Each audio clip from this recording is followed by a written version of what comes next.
your Drake interplanetary craft. Your systems are online.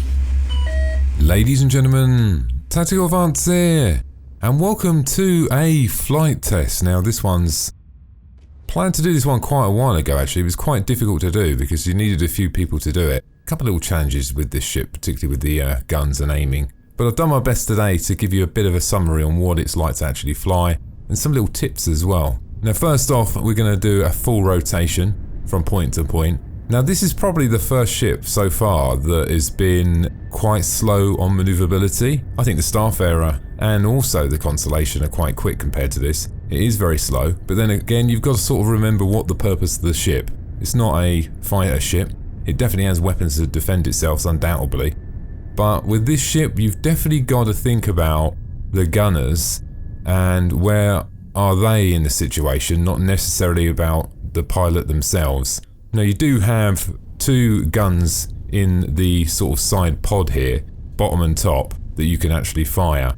But as you've just seen there, the rotation speed is very, very slow. So if you're actually in a dogfight and you're trying to, I'm using the word dogfight in a caterpillar, sounds pretty crazy, but if you get into that situation where it's ship on ship or multiple ships, you're better off keeping your guns and your secondary guns, i.e. the top and bottom turrets, which are manned, focused on the targets as well, and just focus these forward guns on the side pod on the targets that are flying within your field of view, rather than getting into this sort of turning battle, which can kill you actually. So far in this ship, if you don't have the gunners in that seat, either someone's going to have to be very, very daft, or it's going to be quite easily to kill you. Now we're going to take a look on the outside as well, because I did do the ship review on this ship. The only downside with the hangars at the moment is they don't tend to do the ships much justice.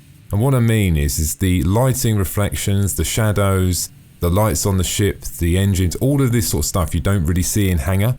And I think the ships look quite flat in the hangar, where here they just look so much better. Now there is a couple of odd things in that little side pod, and now they actually detach from the actual main ship as well. The engines are on, which is a little bit odd. You would have thought that they would have come on after, but I'm sure they'll change that later on. But you can just see the amazing detail. I think out of all the ships so far, they've definitely got the shadows and lighting done really, really well on this ship, particularly as you move sort of nearer to the front where it's got the Covalex writing on the side. The Caterpillar is quite a big ship, but when you're in space, it's quite easy to not see it, believe it or not, even with all the lights on it. It's only until you get relatively close that you actually see it, and I suppose that's probably going to be similar with most of the ships in Star Citizen once you're in space. Right, first of all, let's take a look at the guns on the little pod themselves. Now you can fire them from the cockpit. These are the guns that you actually control on the side pod that detaches. You do have it top and bottom.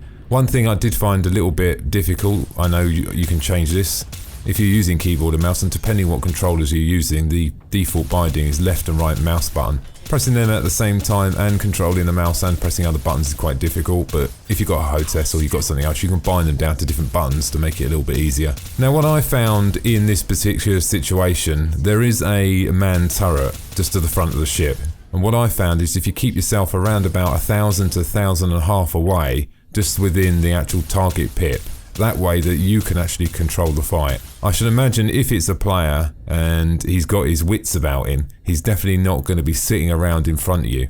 Now the guns on the side pod here are quite small, so they don't do a massive amount of damage, but the fire rate is pretty good. The second thing you've sort of got to manage as well, and this is a part of just being a crew really, is heat management. It's quite easy for everyone and all your crew to start holding down the fire button, and all that does, it puts everyone in a situation where we're all on a cooldown, because if you're all using energy weapons.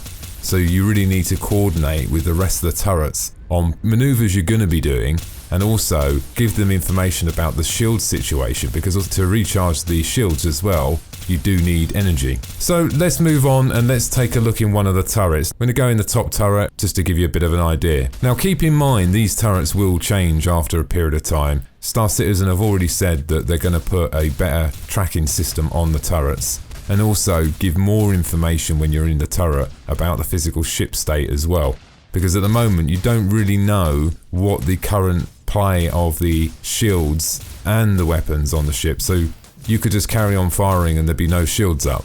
So it's only if the captain of the ship gives you that information currently that you're actually aware of that situation. Now the guns in the turrets are pretty good actually. They do sound absolutely awesome. If you go outside the ship, you press F4 and you go outside and you hear them firing, they just sound absolutely awesome. And I think the animations are really good as well. Now you can aim these guns. I know even though we do have the turrets are all over the place a little bit, if you reduce your sensitivity down really low, then you do have the ability to take out ships. It still is a little bit challenging, but like I said, they did say in the past if you had someone in a turret, it would be more efficient than just locking the turrets or having an AI in them. So we can expect to see some big changes. So all in all guys, this ship's absolutely fantastic. I really had some fun. We played for about 5 or 6 hours, and thanks to everyone that helped out in the video, because there's quite a few of us as well. And the last thing on the agenda today guys, if you're looking to join a Star Citizen organisation, check out the link in the description below. Ladies and gentlemen, I hope you enjoyed the video. Thanks for watching, and don't forget to subscribe.